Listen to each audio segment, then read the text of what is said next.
Hello fight fans and welcome back to a new video. In this video I will speak about the UFC 246 main event between Conor McGregor and Cerrone. The fight started as I anticipated in my breakdown, that Conor would take the center immediately and try to set up the left hand, which he did. Cowboy ducked under the left hand and they ended up in the middle of the octagon in a clinch, where Conor had the overhook on his right side and had his left hand on Cowboy's biceps, which made it much easier to control Cowboy so he could land beautiful shoulder strikes that made a lot of damage. When they separated from the clinch, Conor kept his pressure and did not give Cowboy any time to either rest or find his rhythm to strike. Cowboy tried with that head kick that I spoke about on my breakdown, but Conor saw it and blocked it. Conor then returned fire with his own left high kick, which connected and wobbled Cowboy, followed by a flying knee, and that was the beginning of the end, and some ground and pound to finish off the fight. I was really impressed by Conor's performance and got an old Conor feeling, but there is still a lot more work to do for Conor if he wants to be in the conversation for the pound for pound king.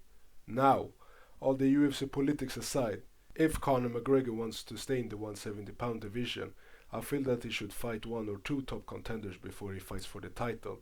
Maybe a fight against Colby Covington, Jorge Masvidal, or the winner in the Edwards and Woodley fight should make sense.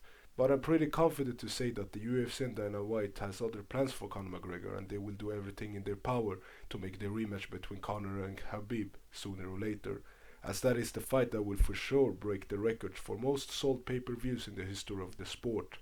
A rematch between Conor McGregor and Nate Diaz is a fight that makes much sense both in terms of matchups and in terms of numbers.